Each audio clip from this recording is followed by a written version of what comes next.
नमस्ते। जनप्रिय खबरको विशेष कार्यक्रम त्रिकोण दर्पणमा स्वागत गर्न चाहन्छु। आदरणीय दर्शकहरू, आजको यो विशेष एपिसोडमा हामीसँग हुनुहुन्छ नेकपा एमालेका पूर्व पोलिट ब्युरो सदस्य एवं सामाजिक सञ्जालमा बढी हावी भएका पुण्य गौतमजी। उहाँसँग आज हामी अलिकति दार्शनिक र वैचारिक कोणबाट बहस गर्ने प्रयत्न गर्नेछौँ। यो एपिसोडलाई विशेष बनाउनका लागि पुण्य गौतमजीको अलिकति बढी नै महत्त्वपूर्ण भूमिका रहने गर्छ। सर्वप्रथम उहाँलाई स्वागत गर्न चाहन्छु। स्वागत छ पुण्यजी यहाँलाई। हजुर, धेरै धेरै धन्यवाद। पुण्यजी र आम मानिसमा के फरक छ? आम मानिसकै एउटा हिस्सा हो म। यति होला कि आम मानिसलाई क्यामेराले हजारौं लाखौं चोटि अनुहारमा फ्ल्यासहरू चम्काएका छैनन् होला। पुण्य गौतमको अनुहारमा चाहिँ यो देशको प्रधानमन्त्री वा कुनै पनि विशिष्ट मान्छे भन्दा बढी चोटि अनुहारमा क्यामेरा चम्कियो होला। र पुण्य गौतमको अर्को फरक के होला भने Guinness book of the world रेकर्डमा यदि इन्टरभ्यू बेसिसबाट रेकर्ड कायम गर्नु पर्यो भने गुगलले दिएको सूचना अनुसार त्यो व्यक्ति पुण्य गौतम हुन सक्छ। तपाईलाई क्यामेराले त खिच्यो, तर तपाईको भित्री मनसाय, भित्री मानसिकता अथवा वैचारिक कोणलाई अथवा चाहिँ तपाईको अन्तर्यलाई चाहिँ क्यामेराले कैद गर्न सक्यो त? हिराको परख गर्न ज्वारी आवश्यक पर्छ। भिल्लको देशमा मडी त्यत्तिकै फ्यालिन्छ। कोइला खातमै हिरा हुन्छ। तर याद गर्नु होला मित्र, सबै पत्रकार तपाईँ जस्तै हुँदैनन्। जसले व्यक्तिभित्र रहेको बौद्धिकता, त्यसको इमान्दारिता, त्यसको क्षमता खुबीलाई बाहिर ल्याओस्। कतिपय पत्रकार मित्रहरू जो सामाजिक सञ्जाल प्रयोग गर्नुहुन्छ, उहाँहरू बाहिर फ्रेम बाहिर भन्नुहुन्छ, पुण्य दाइ उहाँहरूसँग बसेर मैले कैयौं राउन्ड खाएको छु, पानी पिएको छु, तर उहाँहरूले मलाई होइन कहिलेकाहीँ यसो चल्छ नि भन्नुहुन्छ। सायद केही फोटोसोटो लिएर हालेर होइन पुण्य गौतम कहिले पनि जाड रक्सी चुरोट बिडी खैनी सुपारी पान गाजा भाङ खान्न भन्छ, ल हेर्नुहोस् भनेर फोटो हाल्ने सक्ने हो कि के हो, कर गर्नुहुन्छ। तर म कहिले पनि खान्न। तर उहाँहरू त्यही कुरो उहाँहरूलाई थाहा हुन्छ। तर प्रश्न उहाँहरूले के सोध्नुहुन्छ भने पुण्य दाइ तपाईँ त पिउनुहुन्छ भन्छन् नि भनेर सोध्नुहुन्छ। अब यहाँभन्दा पत्रकारिताको उन्नत के हुन्छ भनेको तपाईँ अरूद्वारा सञ्चालित हुनुहुन्छ भन्ने प्रश्न देखियो। सञ्चालित होइन, कुण्ड कुण्ड बानी मुण्ड मुण्ड बुद्धि, जसको जति औकात र ल्याकत छ त्यति नै प्रश्न सोध्ने हो। म चाहिँ टिट फर ट्याट जस्तालाई तस्तै ढेडालाई निस्दै टाइपको जवाफ दिन्छु। भनेको अन्तर्वार्ताकै क्रममा तपाईँलाई कतिपय चाहिँ बेइज्जत गरिएको अथवा चाहिँ अश्लील क्रियाकलाप गर्न चाहिँ उद्वेलित गरिएको पनि देखिन्छ। त्यो हामी देखिरहेका छौँ। आम दर्शकहरूको कस्तो अभ्यस्त भइसके उनीहरू भनेदेखि पुण्य गौतम यस्तै हो, अलिकति हल्का खालको मान्छे हो, उसको वैचारिक पक्ष केही पनि छैन, ऊ शून्य बराबर नै हो। पहिला चाहिँ ऊ एक त लेखक पनि हुनुहुन्थ्यो, तपाईँ राजनीतिक विश्लेषकै हुनुहुन्थ्यो, समसामयिक राजनीति कता जाँदैछ भनेर यहाँले चाहिँ एउटा एजुम्सन गर्न सक्ने त्यो ल्याकत भएको पुण्य गौतम चाहिँ अहिले हराएको हो। यस्तो अश्लीलता र मेरो बिचमा त अब आकाश र धरतीको सम्बन्ध, त्यो बारेमा त कसैले सपनामा पनि सोच्न सक्दैनन्। मेरो इमान्दारिता, मेरो नैतिकतामा कसैले पनि प्रश्न चिन्ह लगाउन सक्दैन। त्यसैले अहिलेसम्म म हिलोमा धुलोमा चटाइमा गुन्द्रीमा सुकुलमा पुरानो जहाँसम्म सस्तो भयो भन्ने कुरा छ। मलाई चाहिँ एप्पल कार्ड लेख्ने र हाजिरी जवाब जस्तै प्रश्नको जवाब दिन सक्ने जज बनार्ड शाहलाई ठ्याक्कै यस्तै प्रश्न गरिएको थियो भनेर यो कुराको फ्ल्यासब्याकमा जान मन लाग्यो। उहाँलाई ब्रिटेनमा पत्रकारहरू सोध्थे, महोदय सांसद महोदय तपाईँ त ज्यादै सस्तो हुनुभयो। उहाँले भन्नुभयो म यति महँगो हुन चाहन्न ताकि म कोहिनूर हिरा जस्तो काहीँ बिक्न नसकौँ।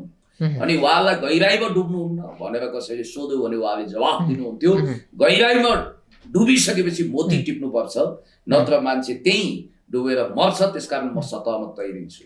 म पनि त्यही अहिले वर्तमान समयमा विद्यमान समयमा चाहिँ तपाईँलाई मन पराउने कति पर्सेन्ट जति होलान्? जहाँसम्म हल्का फुल्का यो शून्य पुण्य आदि इत्यादि वाला यो रिदम मिलाइएको छ। म यसमा के भन्छु भने महाकवि लक्ष्मीप्रसाद देवकोटाको पनि हुर्मत लिएको सोसाइटी हो। यी तिनैका नाति हुन् जसले देवकोटालाई यिनका बाजे बराजुहरूले देवकोटाको हदैसम्म अपमान गरे, राँची समेत लगे र उहाँले पागल भन्ने कविता लेख्नु भयो। युनियर भन्ने कविता तपाईँले पढ्नु भएको छ। तर आज तिनैका नातिहरूले हरेक लक्ष्मी पूजामा उहाँको आरती उतार्छन्। भनिन्थ्यो यति लामा लामा जुङ्गा भएका आफ्नो जमानाका खुङ्खार प्रधानमन्त्री केआई सिंह पछि गुमनाम भइसकेपछि केटाकेटी बच्चा युवाहरूलाई भन्थे अरे बुझ्यौ म त महाकवि लक्ष्मीप्रसाद देवकोटा शिक्षा मन्त्री भएको क्याबिनेटको प्रधानमन्त्री भन्नुहुन्थ्यो अरे। त्यसै गरी एउटा कुरा म तपाईँलाई भन्न चाहन्छु, यो देशको विडम्बना भनौँ या आश्चर्यजनक कुरा, तपाईँले पूर्व प्रधानमन्त्री मरिचमान सिंहको नाम यदि युट्युबमा राख्नुभयो भने त्यसले सर्च गर्दा बल्छी दुर्बे देखाइदिन्छ। मरिचमान सिंह उहाँको पनि नाम रहेछ। यसबाट कलाकारको सम्मान भयो भनेर आत्मरति दिनु एउटा कुरा हो, तर यो देशमा पूर्व प्रधानमन्त्रीहरूलाई समेत गुगलले चिन्न अस्वीकार गरेको छ। त्यसकारण यो जमानामा सोसियल मिडिया नै एउटा प्लेटफर्म हो र त्यहाँ मेरो यति गहन इन्टरभ्यू हेर्ने पनि हुन्छन्, तर हाम्रो समाजको विडम्बना हो कि उत्कृष्ट इन्टरभ्यूहरू भाइरल भइदिँदैन। भनेको आम मानिसले उहाँहरूको रोजाइमा पर्नुहुन्छ, ठुलो सङ्ख्याले तपाईँलाई रोज्छ, तर पनि यो बौद्धिक वर्ग अनि अथवा चाहिँ जुन अलि माथिल्लो वर्ग छ जसले विचारका कुरा गर्छन्, जसले दर्शनका कुरा गर्छन्, यो परिधिमा चाहिँ त्यो परिधिभित्र रहेका व्यक्तिहरूले चाहिँ तपाईँलाई बिस्तारै बिस्तारै अस्वीकार गर्दै बिस्तारै चाहिँ हल्का टाइपको रूपमा लिएको हो। त्यो चाहिँ कसलाई त्यसको दोष तपाईँले पत्रकारलाई दिनुहुन्छ कि तपाईँ आफैले दिनुहुन्छ? अस्वीकार त के गर्न सक्छन् र? भनेको तपाईँलाई नपढ्नु, तपाईँलाई हेर्न नचाहनु भनेको अस्वीकार त होइन। हेरेका छन् उनीहरूले, प्रत्येक मेरो भिडियो हेर्छन्। तपाईँ यो भ्रममा नपर्नुहोस्। र तपाईँले सस्तो भनिएको भिडियोभित्र पनि मेरो दर्शन हुन्छ, राम्रोसँग हेर्नुहोस्। मैले केही विद्वानलाई कोट गरेको हुन्छु, रेफरेन्स दिएको हुन्छु, नयाँ नयाँ कुरा ल्याएको हुन्छु। र उही एक समयमा गिरिजाबाबु अहिले प्रचण्ड सामान्य पूर्व प्रधानमन्त्री माधव कुमार नेपालको सन्दर्भमा भने जस्तै तपाईँ उहाँको आलोचना गर्न सक्नुहुन्छ तर स्वीकार गर्न सक्नुहुन्न। पुण्य गौतमलाई तपाईँले सामाजिक सञ्जालमा आलोचनाका बौछार गर्न सक्नुहुन्छ तर उसलाई इग्नोर गर्न सक्नुहुन्न। सामाजिक सञ्जाल हाम्रै वरिपरि चक्कर काटिरहेको छ। पुण्य गौतम आफूलाई पिएचडी होल्डर भन्न बढी रुचाउनुहुन्छ होइन? यहाँ प्रत्येक एपिसोडमा अथवा प्रत्येक अन्तर्वार्तामा यहाँले त्यो उल्लेख नै गर्नुहुन्छ। त्यो वाक्यलाई चाहिँ यहाँले भन्न छुटाउनु पनि हुन्न। र यहाँको पिएचडीको प्रयोग चाहिँ कति ठाउँमा भयो र पिएचडी गर्नका लागि मात्रै हो कि प्रयोग गर्नका लागि अथवा चाहिँ एउटा आमूल परिवर्तन गर्नका लागि शिक्षा हो कि अथवा चाहिँ तपाईँले बोल्नका लागि अथवा यतिकै व्यक्तिलाई हँसाउनका लागि अथवा चाहिँ जोकिङ गर्नका लागि? यो जोकिङ एजुकेसन हो र? होइन, पिएचडीलाई म कहिल्यै पनि एउटा डिग्री भन्दा पनि माथिल्लो कोटीमा उपाधिको कोटीमा राख्छु, किनभने यो श्रेणीविहीन हुन्छ। यो कुरा तपाईँलाई थाहा छ, यु नो भेरी वेल। म के भन्न चाहन्छु भने हरेक व्यक्तिहरू प्रोफेसर बन्नको लागि पिएचडी गर्दैनन्। समाजलाई केही कन्ट्रिब्युसन गरौँ, समाजको योगदान गरौँ। म त राजनीति मार्फत समाजको चेहरा बदल्नको लागि, नेपालको आर्थिक सामाजिक राजनीतिक रूपान्तरणको लागि र यहाँका गरिब दुखी मजदुर किसानहरूको हक हितको लागि कमरेड पुष्पलाल र जननेता कमरेड मदन भण्डारीको सच्चा चेला भएर अगाडि बढ्नको लागि यसको सदुपयोग गर्ने पक्षमा छु। भनेको तपाईँको सोच साझा मान्छे होइन, कुनै निश्चित पार्टीको मान्छे बन्ने यहाँको सोच होइन। पार्टीको मान्छे पनि त आखिर देशको मान्छे हुन्छ नि त। पार्टी विहीन परिपाटी भनेको त निर्दलीयता हो। साझा मुद्दा लिएर पुण्य गौतम अघि बढ्न सक्ने पुण्य गौतम साझाको नाउँमा ब्रह्माजीले सबैभन्दा उत्कृष्ट जीवको सृजना गर्दा ऊँट बनेछ। यसको पनि साझा, उसको पनि साझा, अपराधी लफङ्गा गुण्डा राम्रा नराम्रा सबैको साझा बन्न सकिँदैन। समाजमा वर्गीय हित गर्दाखेरि कतिको भलो गर्दा कतिको कुभलो पनि हुन सक्छ। त्यस कारणले गर्दाखेरि म श्रमिक वर्ग, मजदुर, किसान, गरिबहरूको मान्छे हुँ। मलाई सामन्त शोषकहरूले घृणा गरे हुन्छ, म उनीहरूको शत्रु हुँ। यहाँलाई दुईटा दृष्टान्त दिन्छु म। पुण्य गौतम र ज्ञानेन्द्र साईमा के हो अन्तर छ? यहाँले तपाईँले ज्ञानबहादुर साई भाइको कुरा गरेको, बेचारा कलेज जानुपर्छ उनी। अब एसएलसीको पनि विवाद चलेको छ उनको। मित्र राष्ट्रको असीम अनुकम्पाको कारण एसएलसी सम्म चाहिँ उहाँले कता कताबाट एउटा कागजको खोस्टो प्राप्त गर्नुभयो अरे भन्ने गाइरो गएर सुनेको छु। अब केटाकेटी आए, गोली चलाए, मठ्याङ्ग्राको सत्यानाश। उमेर त मेरो सहनी हुन खोज्यो होला, यद्यपि उमेर घटाएर भन्नुहुन्छ 37-38 वर्ष पुग्नुभयो होला, म 44 वर्ष पुगेँ। तुलना हुन्छ र, मेरो तुलनामा आउँछन् र केटाकेटीहरू। भनेको व्यक्तिको म MA with first division plus PhD को स्ट्याटस बनाए मान्छे बिचरा। अब उनलाई कलेजमा पढाउने प्रोफेसरहरू मसँग ट्युसन लिन आउनुपर्छ यदि उनी कलेज गयो भने। अब कहाँबाट अर्को तुलना अर्को हुन्छ? अर्को अर्को दृष्टान्त पनि दिएँ मैले, यहाँको तर्क ठिक छ। अर्को दृष्टान्त दिएँ, न उनी राजनीतिक मान्छे, न एउटा आर्टिकल प्रकाशित छ। पुण्य गौतमको त पिपुल्स रिभ्यूदेखि कान्तिपुरसम्म आर्टिकल प्रकाशित छ। त्यसकारण बच्चा केटाकेटीहरूको उदाहरण दिएर तपाईँहरू आफ्नो इन्टरभ्यूको स्तर आफै खस्काउनु भएको छ। नेपालको इन्टेलेक्चुअल अरेनामा, एकाडेमिक अरेनामा अथवा त्यो राडारमा यी नामहरू कहीँ देखा पर्दैन। That's all. तर तपाईँका कतिपय धेरै जस्तो बहस त उही नै केन्द्रित देखिन्छन् नि त। मैले समाजमा भ्रम फैलाइसकेपछि भनेको यहाँलाई ती व्यक्ति तुलना गर्न आवश्यक नै थिएन भने यहाँले मार्क सेतुङ र विजय कुमार गच्छेदारको तुलना हुन्छ त्यस्तै। अर्को दृष्टान्त पनि दिएँ मैले, मदन भण्डारी र विश्वेश्वर प्रसाद कोइरालामा तुलना गर्नु पर्यो अथवा चाहिँ कोण दिनु पर्यो भने कसरी कोण दिनुहुन्छ?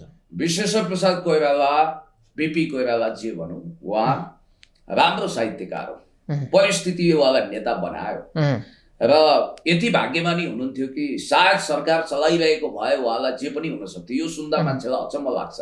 उहाँ करप्टेड बन्न पनि सक्नुहुन्थ्यो, नबन्न पनि सक्नुहुन्थ्यो, सफल हुन पनि सक्नुहुन्थ्यो, असफल पनि हुन सक्नुहुन्थ्यो। भाग्यवश उहाँ लामो समय थुनामा पर्नुभयो र उत्कृष्ट साहित्यका कृतिहरू दिनुभयो उहाँले।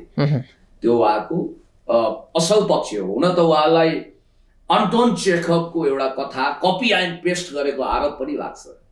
उहाँ उत्कृष्ट वक्ता होइन, राम्रो लेखक हो। जननेता कमरेड मदन भण्डारीको टेस्ट नै भएन र मलाई लाग्छ नेपालको इतिहासमा कुनै पनि वक्ता आजसम्म जननेता कमरेड मदन भण्डारीको तुलनामा जन्मिनु भएको छैन। र उहाँको यदि टेस्ट हुन्थ्यो भने मलाई त कहिलेकाहीँ के लाग्छ भने यो देशको चोला बदल्न सक्ने, नेपालको आर्थिक सामाजिक राजनीतिक रूपान्तरण गर्न सक्ने, सोसियो इकोनोमिक ट्रान्सफर्मेसनको जिम्मेवारी लिन सक्ने नेताको आयु किन यति छोटो हो? Victory has thousands father but defeat is always orphan भनेर अमेरिकामा ल्यान्डमार्क स्पिच डेलिभर गर्ने पूर्व राष्ट्रपति जन अफ केनेडीको जस्तै उहाँको पनि एक ढङ्गले हत्या नै भयो भनेर भन्छौँ। आइडियोलोजिकल फरक छ दुवैको बिचमा। बिपी कोइरालालाई भाग्यले साथ दिएर प्राइम मिनिस्टरसम्म हुनुभयो अथवा उहाँ नेपाली काङ्ग्रेसका महानुभावहरूको लागि महान नेता मात्रै होइन, महामानव सुपर ह्युमन हुनुभयो होला। हुन त फ्रेडरिक नित्से 10 स्पेक जराथुस्ट लेख्ने नित्सेले सुपर ह्युमनको परिकल्पना गर्दा त्यसैको जगमा टेकेर नाजीवादी नेता एडोल्फ हिटलरको जन्म भएको पनि तपाईँलाई थाहा छ। जननेता कमरेड मदन भण्डारीको टेस्ट भएन, तर मर्निङ सोज डे भने जस्तो अब उहाँ चाहिँ नेपालको विलक्षण असाधारण वक्ता र उत्कृष्ट खुबी र क्षमता भएको नैतिकवान नेता हुनुहुन्थ्यो। शैतानहरूको आयु लामो भएको बेला देवतुल्य नेता किन धरतीबाट चाँडै अलविदा गरेर जानु ताजुब लाग्छ। श्रद्धाका 2 थोपा आँसुहरू खसाउन मन लाग्छ। भनेको मदन भण्डारीको विचारलाई प्रयोग गर्ने पुण्य गौतमले सम्भव छ कि छैन? इट मे पोसिबल हुन सक्छ त्यो। तर तपाईँ त्यो लाइनमा हुनुहुन्छ त अहिले? प्रेसिडेन्ट सी जिनपिङलाई पनि तपाईँको लाइन मिलेन भन्ने मान्छेहरू थुप्रै थिए 80 को दशकसम्म। आज प्रेसिडेन्ट सी जिनपिङसँगै चीनको इतिहास अगाडि बढिरहेको छ। भ्लाडिमिर पुटिनलाई पनि त्यसै भन्ने मान्छेहरू थिए। एउटा मामुली स्पाई जासुस हो, यसले के रसिया बदल्छ? तर नपत्याउने खोलाले बगाउँछ। ठुला ठुला एकदम टप मानिएका नेताहरूलाई कहिलेकाहीँ उही युक्रेनमा Vladimir Zelensky servant of people नामक एउटा मेगा सिरियलबाट उदाएका जोकर पछि राष्ट्रपति भएर पेट्रो पेरिसिनकोलाई 7 सिडीबाट तल खसाले जस्तै नेपालमा पनि नपत्याउने खोलाले बगाइदिन सक्छ र त्यो खोला हामी हुन सक्छौँ। अब चाहिँ यहाँको जीवनको विषयमा कुरा गरौँ, यहाँको ब्याकग्राउन्डको विषयमा कुरा गरौँ। यहाँको जन्म, यहाँको उद्देश्य, होइन, यहाँको बाल्यकाल र यहाँको अवस्था अहिलेको। यहाँ विवाह पनि गरिसक्नु भएको छ, छोरी पनि छ सायद यहाँको। छोरी छोरा दुवै। भनेको यहाँको जीवनमा आएको उतार चढाव अथवा चाहिँ जीवन उद्देश्य के थियो, तपाईँको ब्याकग्राउन्ड कस्तो छ, यो विषय थोरै खुलाइदिनु न, किनकि धेरैले नखुलाएको विषय हो। यो एउटा महाभारतको च्याप्टर नै तयार हुन सक्छ। म यसलाई सूत्रीकरण गरेर सूत्रबद्ध तरिकाले भन्न चाहन्छु। म 2034 सालमा निजगढमा जन्मी। मेरो पारिवारिक ब्याकग्राउन्ड भनेको मध्यमवर्गीय किसान परिवार हो। गाउँमा धनीबानी वर्ग नै हो, तर काठमाडौँ आइपुग्दा मिडल क्लास फ्यामिलीमा रूपान्तरित हुन्छौँ। र मैले शिक्षा दीक्षा पहिला श्री सार्वजनिक माध्यमिक विद्यालय निजगढमा प्राप्त गरेँ, त्यहाँबाट एसएलसी पास गरेँ। म स्कुलमा अलवेज फर्स्ट स्टुडेन्ट हो र कलेजमा पनि। त्योभन्दा पहिला तपाईँहरू काभ्रेमा हुनुहुन्थ्यो भन्ने पनि मैले पहिला काभ्रेबाट रामेछाप माइग्रेन्ट गरेर पछि निजगढ झरेको। म जन्मिएको निजगढमा हो, मेरा पुर्खाहरू रामेछापबाट झर्नु भएको हो, काभ्रे हुँदै रामेछाप हुँदै यता निजगढतिर। र म पढाइमा सधैँभरि राम्रो पाएँ। र अर्को कुरो म तपाईँलाई भन्न चाहन्छु, जनयुद्धको पहिलो लटको क्याडरमा 2045 सालमा मोहन वैद्य र प्रचण्डले नेतृत्व गरेको तात्कालीन नेकपा मोटो मसालको विद्यार्थी संगठनबाट मेरो राजनीतिक करियर सुरु हो। विद्रोहबाट सुरु गर्नु हो। अफकोर्स हिंसात्मक विद्रोहबाट सुरु गर्नु होइन, सुरुमा त हिंसा थिएन नि, त्यो शान्तिपूर्ण आन्दोलन थियो। फेरि हिंसा भनेको पनि हरेक हिंसालाई तपाईँ आलोचना नगर्नुहोस्। महाभारतमा पनि भाइलेन्स हिंसा प्रयोग भएको छ। समाज रूपान्तरणको लागि हिंसाको अनिवार्यतालाई मार्क्सवादीहरूले कहिलेकाहीँ स्वीकार गर्छन्, तर सदाबहार रूपमा हिंसा प्रियता एउटा रोग हो।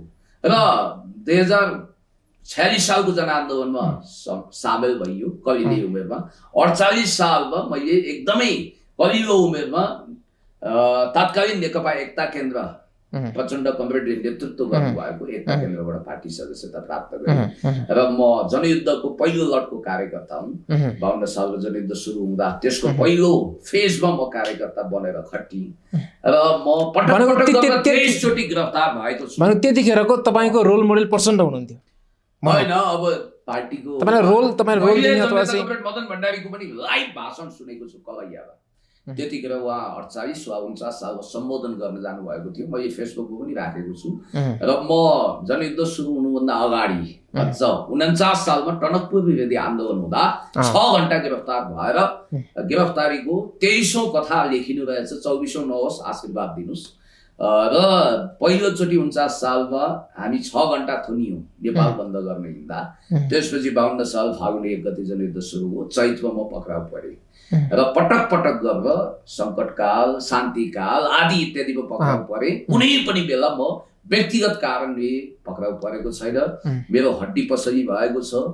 ठुलो यातना पाएँ मैले। 55 सालमा हिरासतबाट म फरार नै भएको थिएँ। त्यतिखेर हिन्दुस्तान टाइम्सले बाबु की क्रियामा सामेल हुई माओवादी कमान्डर पुलिसको चकमा देकर फरार भनेर 4 कलमको न्युज पनि लेखेको थियो। र त्यति मात्रै होइन, कान्तिपुरको न्युज कटिङ त मसँग पनि छ। हिरासतबाट माओवादी फरार भनेर 55 सालको कान्तिपुर मसँग अहिले पनि छ। र म त्यही बेलादेखि आर्टिकलहरू लेख्थेँ। तपाईँ पूर्व माओवादी, तर अहिले चाहिँ एमाले। एकदम।